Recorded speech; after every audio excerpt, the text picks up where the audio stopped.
Bismillahirrahmanirrahim.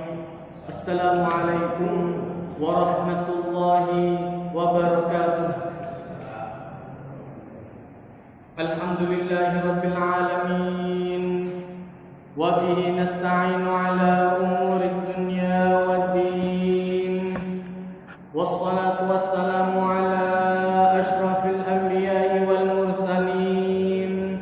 Sayyidina Muhammadin wa ala alihi wa sahbihi wa man tabi'ahum bi ihsan ila yaumiddin. Subhanaka la ilma lana illa ma 'allamtana innaka antal alimul hakim. Qala Allah ta'ala fi kitabihil karim, a'udzu billahi minasy syaithanir rajim. Bismillahirrahmanirrahim. Badi'us samawati wal ard wa idza qada amran fa innama yaqulu lahu kun fayakun. Wa qala alladhina la ya'lamuna laula yukallimuna Allahu aw ta'tina ayah kadzalika qala alladhina min qablihim mithla qawlihim tashabahat qulubuhum qad bayyana al-ayati liqaumin yuqinun. Inna arsalnaka bil haqqi basyiran wa nadhira wa la tus'alu an ashabil jahim. Shadaqallahul azim. Setelah Allah Subhanahu wa taala menjelaskan kepada kita semuanya dalam surat Al-Baqarah ayat 116, wa qalu, ada lagi perkataan kata Allah taala dustanya orang-orang Yahudi, wa qalu takhadallahu walada. Mereka mengatakan Allah taala itu mempunyai anak. Maka orang-orang Yahudi mengatakan Nabi Uzair anak Allah. Orang Nasrani tidak kalah, mereka mengatakan Nabi Isa anak Allah. Maka Allah taala hanya menjelaskan wa qalu takhadallahu walada. Mereka mengatakan Allah taala punya anak. Subhanallah, maha suci Allah taala. Tak mungkin Allah taala mempunyai anak. Untuk apa? Buat apa? Iya, kalau senangnya kita itu butuh sama anak, senangnya kita itu bergantung pada sesuatu. Sedangkan Allah Ta'ala tidak bergantung kepada segala sesuatu. Maka Allah Ta'ala menjelaskan lam yalid wa lam yulad. Allah Ta'ala itu tidak beranak dan tidak dilahirkan, tidak diperanakkan. Buat apa Allah Ta'ala? Kalau memang Allah Ta'ala mau punya anak, mesti dibuat sangat sempurna sekali oleh Allah Ta'ala. Dan ada bentuk manusia, ya apa? Untuk apa dibuat manusia? Makanya ketika Allah Ta'ala mensifati Nabi Isa dan anak dan ibunya, Allah Ta'ala menjelaskan Nabi Isa dan ibunya karena ya'kulanit ta'am. Keduanya kata Allah Ta'ala, Nabi Isa dan ibunya mangan. Perlu tidak iso ini, tidak bisa ini sampai dipertuhankan. Dan tahu-tahu Allah Ta'ala membatanya berdua itu makan. Kalau sudah makan, sebelum dia makan kelaparan. Anda bisa membayangkan Anda dokter ke rumahnya Tuhan, terus kemudian Tuhan saya punya bubur gandum. Wah neter, mari kita seneng ke bupa mau mari ngekei Tuhan bubur gandum. Itu ngekei Tuhan. Tuhan itu butuh BDI. Ya Allah, ada Tuhan ini dah terus mampu. Ustaz apa Tuhan saya kasih minyak wangi. Oh ini bikin minyak wangi Tuhan. Saya tadi habis ngasih minyak wangi ke Tuhan. Tak masuk akal. Anda bisa membayangkan kemudian kalau seandainya Tuhan ini mau diminta masih belum makan dia, ternyata dia sakit mah. Luar biasa. Ya Allah Tuhan ini luar pas belum sakit ditangani sama dokter. Dokter terhebat yang bisa menangani Tuhan. Tuhan ini si loro si anak. Ada yang berdoa nanti dulu Tuhannya masih sakit. Kalau tutup Tuhan yang itu jauh. Makanya Allah Ta'ala menjelaskan Allah itu harus tempat yang semua segala sesuatu itu bergantung. Allahus Somad. Semua itu bergantung kepada Allah Ta'ala. Pusatnya ada di sana. Loh kalau kita kemudian Allah Ta'ala mensifati berhala-berhala itu la yadurruhum wa la yanfa'uhum, tidak bisa memberi manfaat dan tidak bisa memberi makhluk. Kon jejak tetap lugur deh. Atau atau jejak tetap betul. Nek kon ojo ngomong kualat pas ketepaan kualat ya wayahi gitu kualat itu ndak. Loh sama seperti ancaman-ancamannya orang-orang kafir Quraisy kepada Rasulullah, Anda jangan sering-sering menghina Tuhan kita, nanti Anda kualat. Pas ketepaan setelah perang Badar, pas perang Uhud Rasulullah kalah. Nah, kon kualat temenan kon, makanya jadi ronto. Makanya jangan menghina Tuhan kami, kualat Anda nanti kalau seandainya Anda menghina pas ketepaan kalah. Ya wayahi. Nek wayahi kalau sudah waktunya tidak bisa mau dirubah seperti apa pun sulit. Untuk pelajaran luar biasa, bahwa ketika itu ada orang-orang yang tidak nurut sama Rasulullah sehingga kalah. Itu pelajaran besar luar biasa. Ada orang-orang yang tidak nurut sama Rasulullah, disuruh tetap ada di atas, ternyata nurut karena kedunian. Sudah pelajaran. Kalau sudah seperti itu jangan diulangi lagi. Perang selanjutnya ada suatu perang yang kemudian dibayangkan sama mereka ini gampang. Akhirnya kemudian beberapa sahabat itu nyelak Rasulullah. Kalau kita masuk duluan, kalau kita perang Ghatafan yang diserbu ini Bani Ghatafan, di sana itu ada beberapa kabilah yang ahli dalam perang. Yang dibayangkan sama mereka, kabilah ini sedikit, titik kita serbu. Beberapa sahabat yang awal berangkat, kloter pertama berangkat, begitu berangkat tak nurut sampai Rasulullah, disuruh nunggu sama Rasulullah, tunggu dulu, belum disuruh sama Allah Ta'ala berangkat, kok harus diberi berangkat budak, belum disuruh sama Allah Ta'ala. Orang-orang ini berangkat dulu, yang dibayangkan sama mereka, kalau kita berangkat duluan, terus kita menang, karena musuhnya sedikit, terus kita menang, nanti kita dapat ghanimah. Tidak usah bagi-bagi ke sahabat yang lain, karena kita yang berjuang, yang dibayangkan beda ngono, faedahnya lebih gede, kan enak kan? Dan tidak terlalu akeh makelar ini aneh berangkat bareng makelar seakan-akan ini. Tadi pak bagi-bagi makelar, nanti ini mumpung makelar si Didi, enak jatahnya ini, jatahnya lu yakin mestinya. Berangkat mereka, subhanallah, sampai di daerah perang hancur karat-karit. Wong ini orang sedikit, ini kabilah yang mau diserang sama Rasulullah. Ini memang kabilah sedikit, tapi mereka itu ahli perang. Jadi mereka main panah semua. Begitu orang masuk ditempatkan di satu tempat. Jadi pintu masuknya itu seperti satu lorong kayak Al Makfur ini, satu lorong itu setiap orang sudah nunggu di atas dengan anak panahnya. Begitu mereka masuk, langsung sepi kabeh. Ancur karat-karat. Pintu masuknya satu lorong gini. Jadi kalau sudah mereka masuk, yang mau keluar itu sulit karena berhadapan sama orang yang belum tahu mau. Rasa ayo mlebu. Sing nang mburi sik durung ngerti sih ana iki dipateni nang ngerti. Jadi dikirim terus sama mereka di depan dibunuh. Akhirnya kemudian sisa sedikit yang ada di belakang lari. Begitu mereka lari gabung dengan pasukannya Rasulullah. Nah, pasukannya Rasulullah pas itu sudah siap baru berangkat. Nah, kemudian mereka bergabung dengan pasukan Rasulullah, nyerang lagi, menang. Iku nek bayang nonton nyotok akhirnya kalah. Begitu yang dibayangkan sama akhirat, menang. Maka Allah Ta'ala menjelaskan menangmu bukan Allah Ta'ala sampai diabadikan oleh Allah Ta'ala di dalam Al-Quran a'jabatkum kathratukum falam tughni ankum syai'a wa dhaqat dan sampai kemudian Allah Ta'ala menceritakan ketika kalian heran. Loh, yang berangkat ini orang banyak sahabat. Jumlah orang Islam itu jauh lebih banyak daripada yang diserang. Insya Allah menang. Perang Uhud itu lawan berapa, perang Badar berapa. Ini kita agak banyak sekarang. Musuhnya tidak terlalu banyak seperti biasanya. Diserang kalah karena sombong. Begitu sombong hancur. Nah, ini Allah Ta'ala menjelaskan ini yang tidak diperbolehkan oleh Allah Ta'ala. Perasaan-perasaan seperti ini yang bahaya. Ini bisa membinasakan orang Islam. Nah, kemudian Allah Ta'ala menjelaskan ballahu ma fis samawati wa ma fil ardh. Sesungguhnya Allah Ta'ala memiliki langit dan bumi. Kullun lahu qanitun. Semuanya itu tunduk dan pasrah kepada Allah Ta'ala.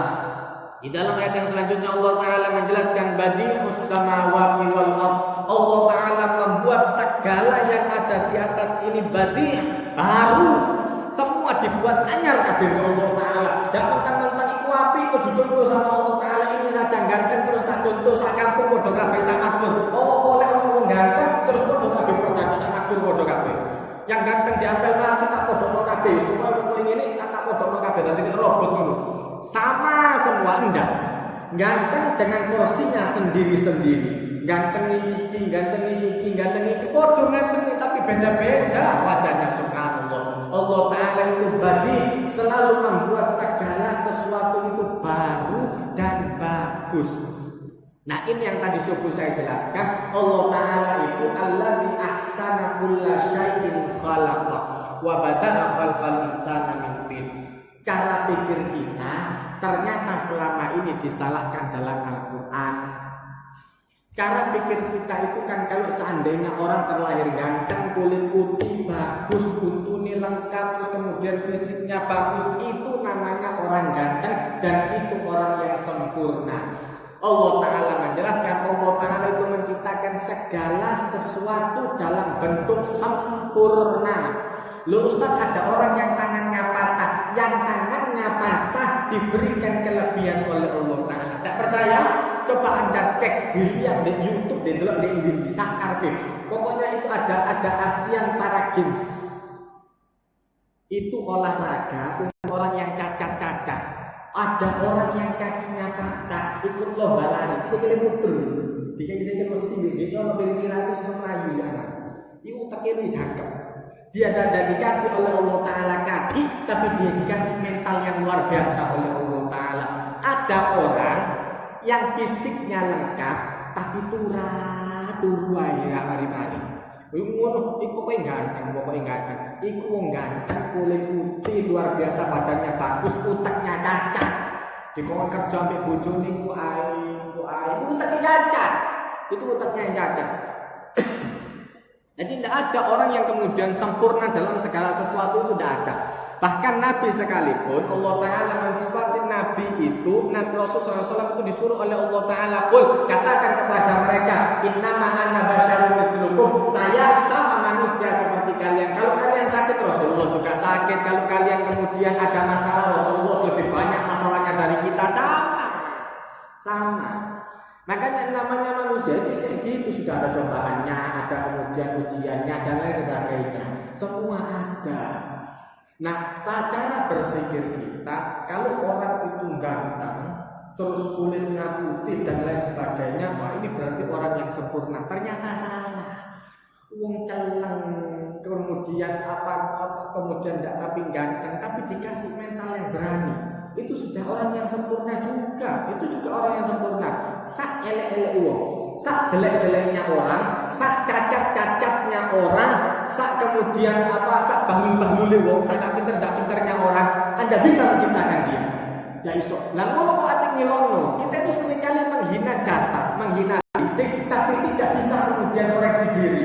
Rohnya kita itu sama, rohnya kita sama. Kok kebetulan orang ini cacat dari lahir, ada yang cacat kemudian karena tabrakan, karena kecelakaan dan lain-lain. Itu bukan untuk hina-hinaan, bukan untuk dilokno. Wong tangane kriting, wong tangane patah. Itu yang disalahkan sama Allah Ta'ala. Sesungguhnya Allah Ta'ala menciptakan segala sesuatu itu komplit lengkap.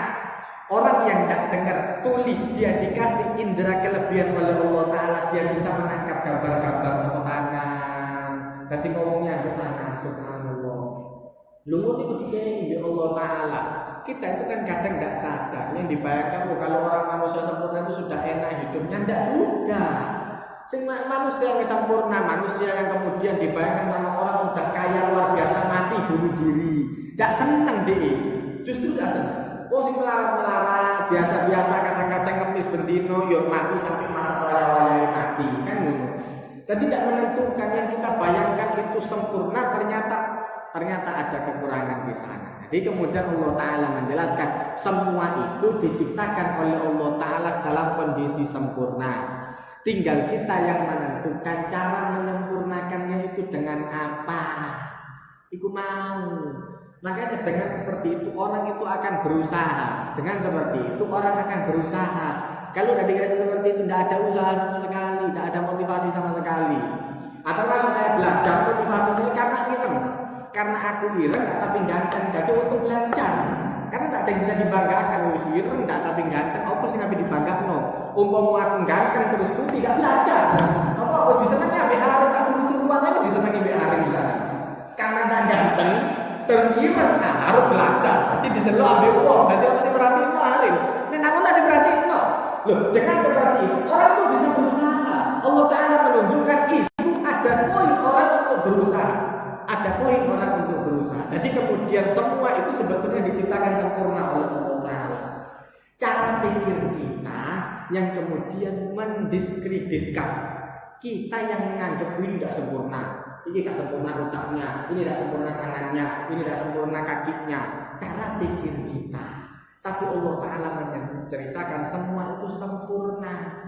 Bagi orang yang tidak punya kaki kemudian menjadi semangat. Kalau seandainya orang yang punya kaki punya usaha, maka orang yang tidak punya kaki juga harus berusaha. Orang yang punya kaki harus lebih bersyukur sama Allah Ta'ala. Wong sing ndak punya kaki saja bisa ikut lari. Anda punya kaki dua lengkap berangkat ke masjid aja rasa-rasan. Lho itu sing sikile foto. Itu masih ikut Asian Games. Masih ikut Asian Para Games. Masih sempat ikut lomba lari, kakinya patah. Anda kaki lengkap mau berangkat ke masjid saja aras-arasan izin ambil tidak sikil. Itu mesti ngomong. Orang yang kemudian idiot bisa gambar, bisa bentuk seperti itu. Loh kenapa kita yang punya akal lengkap kok kalau tidak dikasih sama Allah Ta'ala rezeki kok bentuk luar biasa? Apa kok ini dari kerja? Loh kok sih tidak jangkep utaki? Orang yang autis tidak jangkep otaknya saja itu bisa gambar melukis sampai sebegitu bagusnya. Anda punya otak yang lengkap dikasih kecerdasan sama Allah Ta'ala. Lah kok saya mikir apa boleh sebulan apa? Kok itu meneh? Jadi kok bisa begini? Nah itu Allah Ta'ala menunjukkan itu bagi poin kita sendiri. Itu agar kita koreksi diri. Orang yang tidak jangkep saja, yang kita anggap tidak jangkep, itu bisa berusaha. Kenapa kita yang jangkep kok tidak mau berusaha? Nah itu maka Allah Ta'ala menjelaskan. Allah Ta'ala itu badiah. Semua dibuat bagus sama Allah Ta'ala. Anyar kabeh ganteng-ganteng kabeh alu-alu kabeh. Kamu sing elek. Ono wong sing ngomong elek, gawe kok ngono nek iso. Gawe kok ngono nek iso. Yo ndak iso. Lah makane gak usah liyo. Untuk fisik itu bukan untuk dihina. Fisik itu bukan untuk dihina. Makanya Allah Rasul SAW menjelaskan orang lagi ketika ada yang datang idza ja'akum man tardawna dinahu wa khuluquhu fazawwiju. Kalau ada orang lagi datang ke rumah Anda untuk melamar anak perempuan Anda lihat dua hal, agama dan akhlak untuk orang laki. Tak butuh ganteng. Pada saatnya orang perempuan akan sadar bahwa ketampanan itu akan hilang dengan tanggung jawab. Ono wong ndak tapi ganteng tapi kerja keras luar biasa, dia memberi makan anaknya, usaha luar biasa. Itu lebih disenangi daripada wong ganteng kelemar turai. Lu seneng. Iku mesti yakin aku. Bojone sing koyo ngono sing kelemar alamat ceramah bendino kok kerja. Luar biasa. Ayo, saiki orang masih kecil wajar boleh nyari yang ganteng. Lama-lama ketampanan ini akan hilang dengan adanya tanggung jawab. Iku begitu ditakon nang rondo-rondo takon ya sing ganteng terus ganteng kelemar apa sing ganteng tapi tanggung jawab. Lama-lama kalau seandainya mereka punya anak, ada tanggungan dan sebagainya, mesti walaupun tapi ganteng, yang penting tanggung jawab. Maka Allah Ta'ala menunjukkan ada dua poin yang harus diperhatikan dari orang lagi. Apa? Dinahu wa khuluquh, agama dan akhlak. Ada orang yang agamanya baik, akhlaknya tidak baik, sembahyangnya khusyuk luar biasa, berdiri nang masjid, tapi suka ngemplang kondone. Begitu dagang, ngumangan haram, semua yang haram dimakan. Jadi ada yang seperti itu, ngomongnya tidak baik sama orang lain, suka ngilok, suka meremehkan orang lain, itu akhlak. Lu Ustaz kita kok sembayangi kena, lama kali akan dani ambil aku. Orang yang sembayangi kena, akhlaknya tidak beres, maka orang lagi dilihat dari dua, akhlak dan agama. Akhlaknya baik, tomboi genah, tomboi ono loro diparani ambek teri bubur, diantri bubur dikasih segala macam. Tapi tidak pernah sholat, bahaya juga.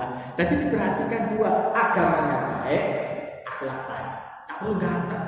Kemudian yang kalau orang perempuan dilihat dari hijamaniha, wali nasabiha, wali manha, wali dunia. Lihat ada 4 poin yang dilihat. Nah itu Allah Ta'ala membuat semua itu baru, semua itu anyar, semua itu berbeda-beda. Maka Allah Ta'ala menjelaskan badi'us samawati wal ardh. Allah Ta'ala selalu membuat alam ini dengan sesuatu yang baru. Penemuan lagi ada buah baru, ada pohon baru, ada bunga baru. Anyar kabeh. Lo itu dari tumbuhannya. Bayangkan orang ini sak dulur, podo, wajahnya persis plek.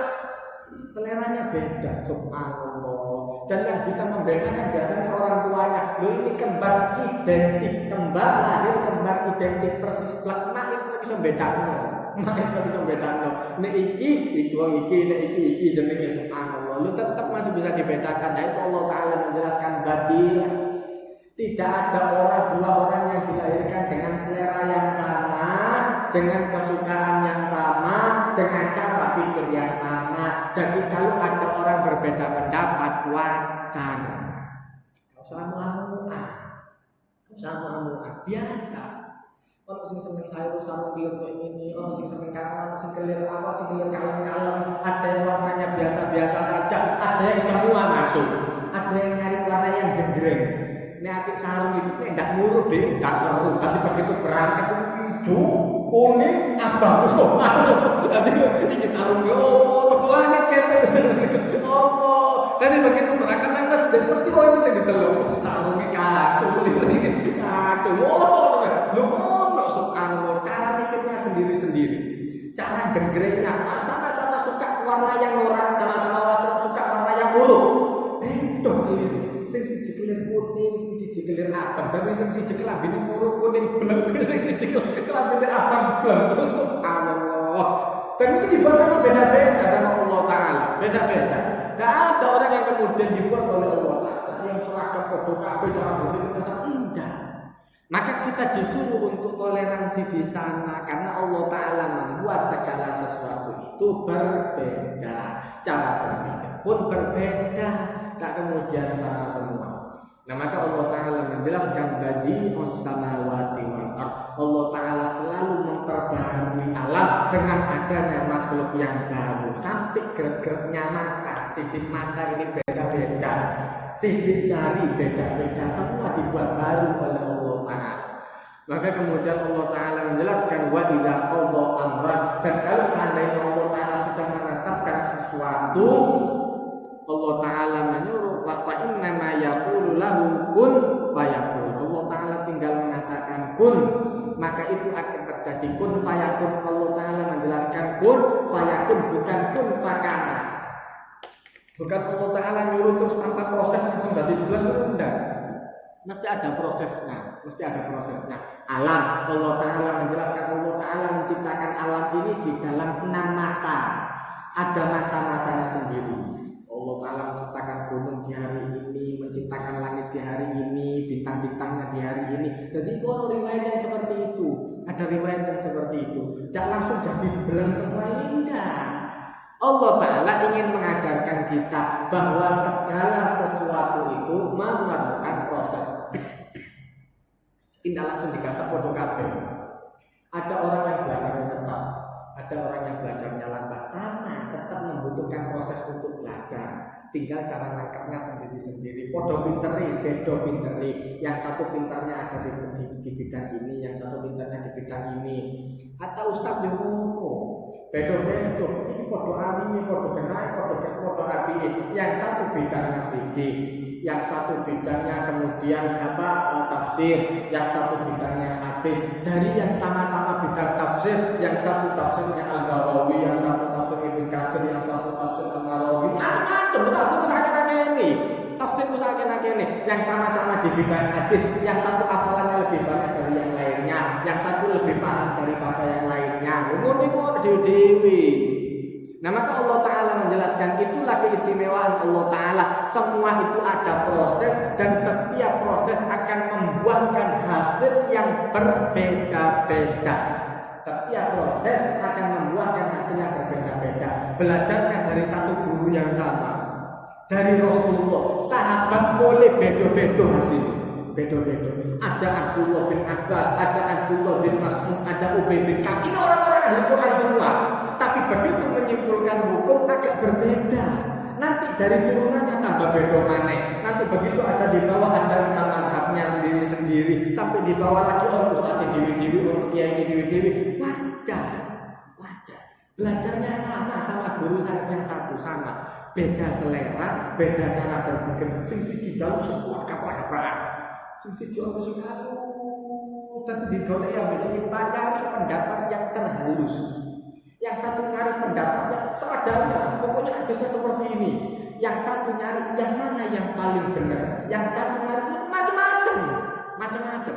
Nah, itu tergantung kita mengambil agama dari mana. Makanya kemudian Rasulullah ngajari diwanti-wanti, hati-hati orang, fal yanzur, hendaklah setiap orang memperhatikan dari mana dia mengambil agamanya, karena itu akan mencerminkan dirinya.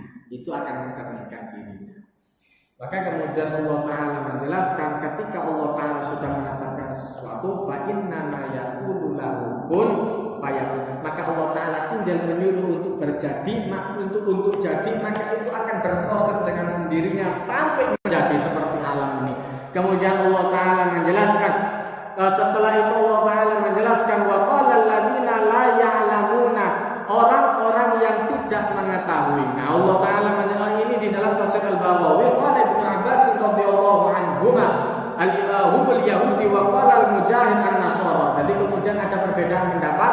Di situ ada Ibnu Abbas menjelaskan bahwa yang dimaksud dalam ayat ini adalah orang Yahudi.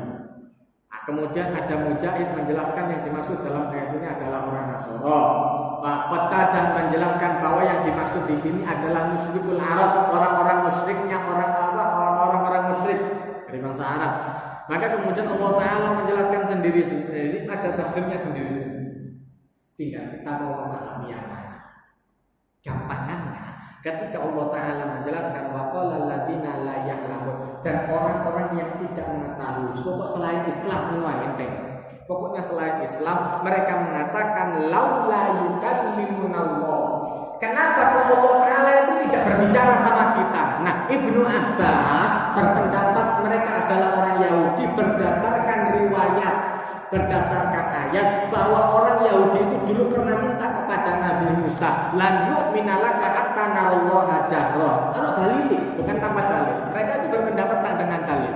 Nah, kemudian yang Mujahid berpendapat bahwa mereka adalah orang Nasara karena orang Nasara mengikuti pendapat orang Yahudi. Mereka dulu juga minta kepada Nabi Isa alaihissalam, minta untuk datangkan hidangan dari langit. Jadi kemudian beda-beda. Dan orang-orang musyrik jahiliyah pada masa itu, mereka juga nantang sama Rasulullah. Kami tidak mau percaya sampai kami ini diberikan sama seperti Anda.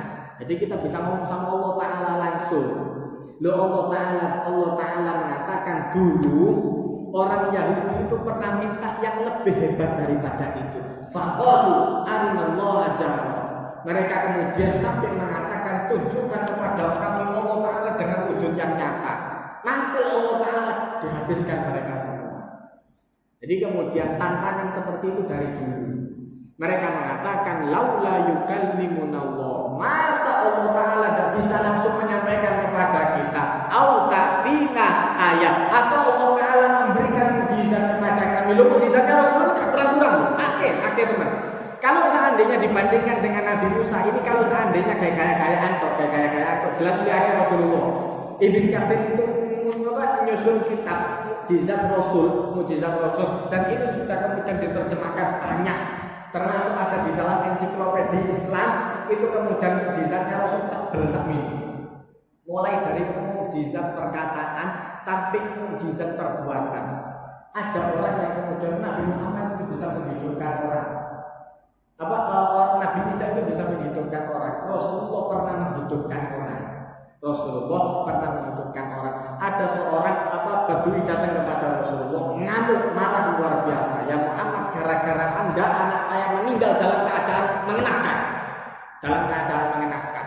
Anak saya itu pada awalnya sudah enak di dalam agamanya, kemudian gara-gara ikut Anda, dia mati dalam keadaan menyesal luar biasa. Ditanya sama Rasulullah, tahu dari mana menyesal? Iya, otomatis kalau orang mati di dalam agama Anda itu mesti menyesal. Oh gitu. Ya sudah, kata Rasulullah, untuk melihat anak ini menyesal atau tidak, kita bangkitkan saja dari kubur, ditakoni ae daripada kini kira-kira pada dalune kan. Mana ngomong-ngomong dijak depan repot soalnya. Walaupun dijelaskan sama Rasulullah orang yang meninggal dalam keadaan Islam, aduh jelas gue. Takon nang wonge, mayitnya ditanya. Dijak sama Rasulullah, sama gimana kuburan anak Anda? Berangkat, anak perempuan. Sampai kemudian di tempat kuburannya suruh gali sama Rasul. Gali. Begitu digali dimunculkan anak ini tadi sudah berapa hari sudah meninggal. Maka kemudian Rasulullah berdoa sebentar kepada Allah Taala. Kemudian ditanya, ya mayit, wahai anak, Anda itu meninggal dalam keadaan senang atau dalam keadaan susah? Melek wong langsung. Coba kene ketok kowe ngono tangi nang girian ngono ndeli ambo ditinggali Ustaz, aku tak gelem siar maneh nang girian Ustaz, ya Allah anak gitu langsung gitu. Weten. Makanya karena dicek kan didelokno ya Allah Taala. Allah kemana didelokno. Makanya kata Rasulullah SAW, kalau seandainya saya ada takut umat saya kemudian tidak ziarah, saya minta sama Allah Taala agar mereka dengar kalau ada orang-orang disiksa itu sama Allah Taala. Jadi dia nanti banyak wong sing loro kabeh, orang-orang yang mau dikuburkan itu. Kalau orang yang baik yang akan dikuburkan, maka dia menyuruh untuk segerakan saya. Kalau orang yang rusak, bengak-bengok, mau dibawa kemana saya? Mau dibawa kemana? Bengak-bengok nanti gini, tidak krungu. Semua makhluk dengar, kata Rasulullah SAW, illa faqolain, kecuali dua makhluk sing ngabot-ngabotin dunya. Sapat manusia sama jin itu sing ngabot-ngabotin dunya. Ini sing ngabot-ngabotin dan lama-lama. Illa faqolain, kecuali dua ini. Makanya kadang-kadang ada orang meninggal, kemudian hewan-hewan sampai terbang, burung-burung terbang, kucing nyingkir, itu diajar ya Allah Ta'ala. Diajar sampai malaikat eruh, kucing eruh, burung ngerti. Makanya begitu ditaruh kadang-kadang burung selek. Tidak usah suudon dhisik, mari dikandani ini. Disiksa ojo. Ojo lebih baik usudon dhisik daripada suudon ambek wong, lebih baik usudon dhisik. Mudah-mudahan diampuni ambek Allah Taala ngono ae. Cuma memang ada indikasi ke sana. Kan ulama menjelaskan ada indikasi ke sana. Ada katanya orang ketika dimakamkan kemudian hewan-hewan mendekat, ada beberapa yang menjelaskan bahwa itu salah satu pertanda rahmat. Kalau seandainya nyingkir berarti itu pertanda bahaya. Ada yang menjelaskan seperti itu. Tapi ini bukan hadis. Ini hanya perkataan beberapa ulama. Jadi ini kontakon hadis hadis. Maka kemudian ketika dibangkitkan sama Rasulullah, ditanya anak ini, Anda meninggal dalam keadaan getun apa dalam keadaan senang? Dia bangun mengucapkan syahadat, kemudian dia mengucapkan alhamdulillah. Saya senang luar biasa dikubur ini, senang luar biasa. Saya dibangkitkan tak kira kiamat, enggak abang ngomong ini kan. Gara-gara apa nih ngomong sampai ditanya ini mana ke kubur ya Allah, kesowan itu menurut. Tapi mana? Setelah dia kemudian seperti itu mengucapkan rasa syukur luar biasa, meninggal lagi, abang ini Islam hari ini. Nah ini kita tidak kemudian, makanya untuk mukjizat bukan untuk tandingan, untuk ditunda. Kalau butuh baru ditunjukkan, nanti ada masanya. Nah maka orang-orang kafir tidak mau seperti itu. Tidak mau nanti kalau butuh tidak harus dia setiap saat. Reksona nih kayak ngono jadi. Iku tutup mukjizat itu reksona nih kayak ngono. Harus setiap saat. Oh no. Mukjizat itu kalau Allah Taala mentakdirkan baru muncul. Kalau seandainya bukan waktunya, tak bakal muncul. Loh, tongkatnya Nabi Musa itu jatuh berkali-kali, jenenge tongkat, namanya tongkat. Ini mesti wajar loh berbalak-balik wajar. Kalau belum waktunya berubah jadi ular, katakan jadi ulo. Begitu disuruh oleh Allah Ta'ala al-qiha ya Musa, lemparkan tongkat itu. Begitu dilempar faidahiyah ayatun tas'ah, langsung berubah jadi ular yang besar kecil, tangis luar biasa. Melayu Nabi Musa gitu kayak ngono. Lho iki tidak tahu berubah jadi ular ini. Iki tiba balik jadi ular. Begitu dikawal oleh Allah Ta'ala ternyata jadi ular. Ketika Nabi Musa mau membelah lautan, sebelum membelah itu Nabi Musa berangkat ambil ngomong. Begitu sampai di sana disuruh lurus sama Allah Ta'ala, lurus. Ilaina ya Musa, mereka tanya mau kemana ya Musa, disuruh lurus sama Allah Ta'ala, lurus aja. Begitu sampai setengah awak ke laut dileboni bede, sampai setengah badan ya Musa kelelep. Balik. Maju mana? Jangan maju mana? Balik mana? Lu itu tongkatnya sebelum balik. Ini tongkatnya sudah nyelup ke air balik. Kalau belum disuruh sama Allah Ta'ala, tak bakal bisa. Begitu kemudian mereka mengatakan, ya Musa, inna lamudrakun. Ya Musa, wahai Musa, sekarang kita ketangkep. Pasukannya Fir'aun sudah dari belakang, semua jadi tenin di Allah Ta'ala. Nek kon nyabrak, maksudku kan aku nyabrak bisik. Itu tutup jopo tak ada datangin nang Fir'aun. Dadah, saya sudah sampai. Itulah maksudmu. Maksudnya Allah Ta'ala ndak dretek kene ngono carane. Dinteni sampai apa ditangkap, sampai mau ketangkep kata mereka, ya Musa, inna lamudrakun. Sekarang kita ketangkep. Kata Nabi Musa, kalau tidak bisa. Inna ma'ya Rabbi, saya bersama Allah Ta'ala. Nek wayai ketangkep, Allah Ta'ala ngomong ketangkep. Saiki Allah Ta'ala tidak ngomong ketangkep. Sekarang Allah Ta'ala tidak mau ketangkep. Saya hanya disuruh jalan sama Allah Ta'ala. Maka disuruh pukulkan ke laut. Begitu dipukul sama Nabi Musa ke laut, lu itu terus kenal sana. Suruh wayai sigap. Begitu kemudian disuruh pukulkan sama Allah Ta'ala, pukul yang dek. Begitu dipukulkan langsung terbelah. Yang dari barat balik ke barat, yang dari timur balik ke timur, langsung terpisah. Tengahnya kering. Masuk Nabi Musa jalan dengan aman. Kok ditutup lagi sama Nabi Musa? Allah Ta'ala menyuruh biarkan fatrukil bahra rahwan. Biarkan lautnya dalam keadaan terbelah. Tak usah kemarau. Maksudku ya Allah tak tutup disik. Wah tak dadah-dadah. Kan itu orang berdadah-dadah. Itu orang begitu kan. Tak Allah cerita kayak ngono iku. Biarkan kata Allah Ta'ala, innahum mughraqun. Mereka termasuk orang yang tenggelam berangkat. Begitu Fir'aun masuk baru disuruh sama Allah Ta'ala airnya balik.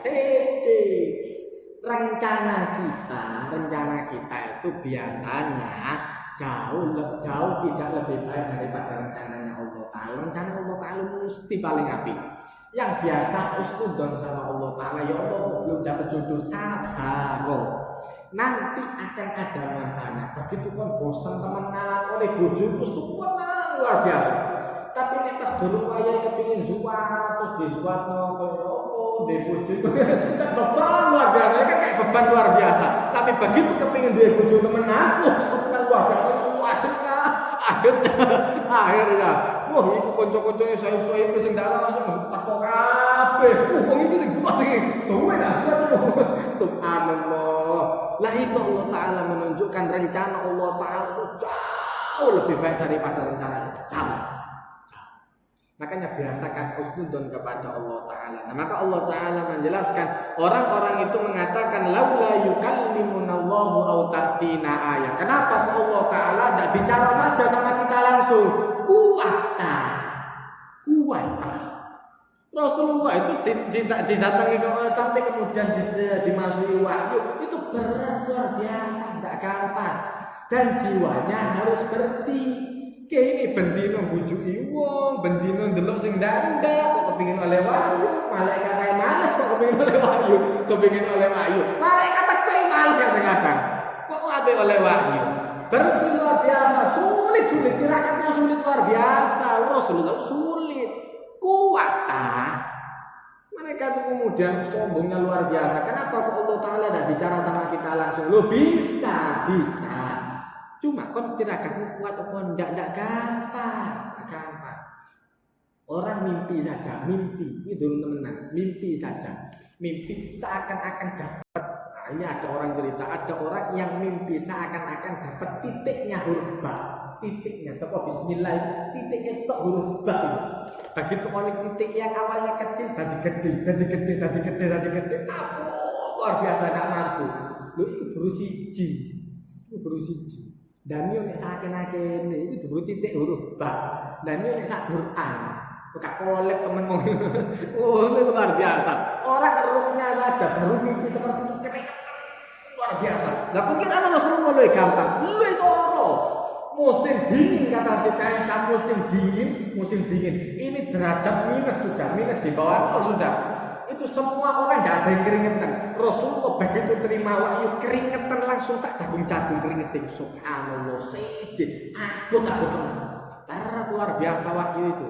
Nah maka Allah Ta'ala menjelaskan kadzalik, demikian kata Allah Ta'ala, qala alladziina la ya'lamuna mithla qaulihim. Orang-orang yang tidak punya ilmu sama seperti mereka bakal ngomong seperti itu juga. Jadi bukan khusus untuk Yahudi, bukan khusus untuk orang Nasoro, dan bukan khusus untuk orang Arab jahiliyah pada masa itu. Untuk semuanya, semua agama selain Islam nanti akan ada potensi untuk mengatakan itu. Kenapa wahyu itu tidak turun kepada kita? Kuat, pantas atau tidak untuk menerima wahyu? Nah ini penting. Nah maka kemudian Allah Ta'ala menjelaskan tasyabahat qulubuhum, hampir sama perkataan mereka. Qad bayyana al-ayati liqaumin yuqinun. Sesungguhnya kami telah menjelaskan merinci ayat-ayat kami liqaumin yuqinun. Hanya saja bagi orang yang mau yakin, yang mau percaya kepada Allah Ta'ala. Maka kemudian dipertegas lagi oleh Allah Ta'ala, inna arsalnaka bil haqqi basyiran wa nadhira. Kami mengutus engkau ya Rasulullah untuk basyiran wa nadhira. Semua tugas para dai, tugas ustaz, tugas kiai, tugas kepala keluarga di rumah, tugas ibu yang mengasuh anak, tugas kakak yang mengasuh adiknya, semua orang punya tugas sendiri-sendiri. Allah Ta'ala menjelaskan tugasnya basyiran wa nadhira, memberi kabar gembira bagi siapa yang taat dan memberi kabar bahaya, peringatan bagi orang yang maksiat. Mesti ada ditunjukkan yang mana yang baik dan mana yang tidak baik. Maka kemudian Allah Ta'ala menjelaskan wala tus'alu an ashabil jahim, dan Anda tidak akan ditanya perihal orang-orang yang masuk neraka. Karena Rasulullah itu getun luar biasa. Kalau ada orang tidak mau dijak masuk Islam, getun Rasulullah. Kok iso? Kok kepingin lebih terus kok iso? Karena Rasulullah kelihatan sendiri nerakanya. Jadi dia emang betul umatnya itu bisa. Maka Allah Ta'ala menjelaskan Anda tidak bisa maksa mereka.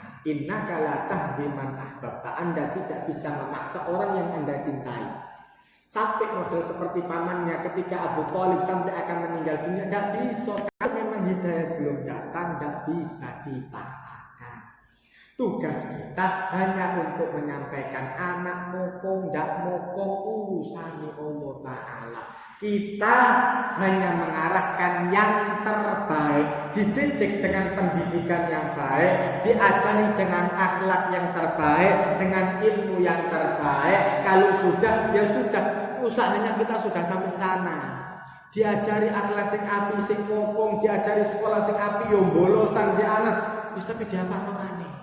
Sisanya Allah Ta'ala pasrahkan kepada Allah Ta'ala. Yang penting kita sudah berusaha maksimal, sudah dikasih tahu tiap hari. Jadi sedino rong dino bendino dikeiru sampai bosan ndak apa-apa. Sampai ini belenger ngandani anak-anak sembahyang. Mending belihat mana kandani mana nak sembahyang, mending belihat mana kandani mana coba bosan terus. Sampai kapan? Sampai mati. Sampai mati batasnya. Begitu Anda sudah mati, baru Anda ditanya lagi sama Allah Ta'ala. Tapi ini kan si urip, ditakoni oleh Allah Ta'ala, bagaimana dakwah Anda? Wis dikandani tanai, wis dikandani taponaane, wis dikandani tadulure. Ditanya sama Allah Ta'ala, sudah dikasih tahu apa? Sudahkah dikasih tahu tetangganya? Sudahkah dinasihati orang-orang terdekatnya? Ditanya sama Allah Ta'ala. Kalau memang mereka sudah dikasih tahu, dan tetap membakat, maka Anda sudah dimintai pertanggungjawabannya oleh Allah Ta'ala. Barakallahu li wa lakum fil Qur'anil azim wa nafa'ani wa iyyakum bima fihi minal ayati wa dzikril hakim. Taqabbala minni wa minkum tilawatahu innahu wal ghafurur rahim. Allahumma arhamna bil Qur'an waj'al lana imaman wa nuran wa hudan wa rahmah. Allahumma dzakkirna minhu ma nasina wa 'allimna minhu ma jahilna warzuqna tilawatahu ana al-laili wa atrafan nahar waj'alhu lana hujjatan ya rabbal alamin. Rabbana atina fid dunya hasanah wa fil akhirati hasanah wa qina adzabannar wa adkhilna jannata ma'al abrar ya aziz ya ghaffar ya rabbal alamin. Wa sallallahu ala sayyidina Muhammadin nabiyil ummi wa ala alihi wa sahbihi wasallam walhamdulillahi rabbil alamin. Wassalamu alaikum warahmatullahi wabarakatuh.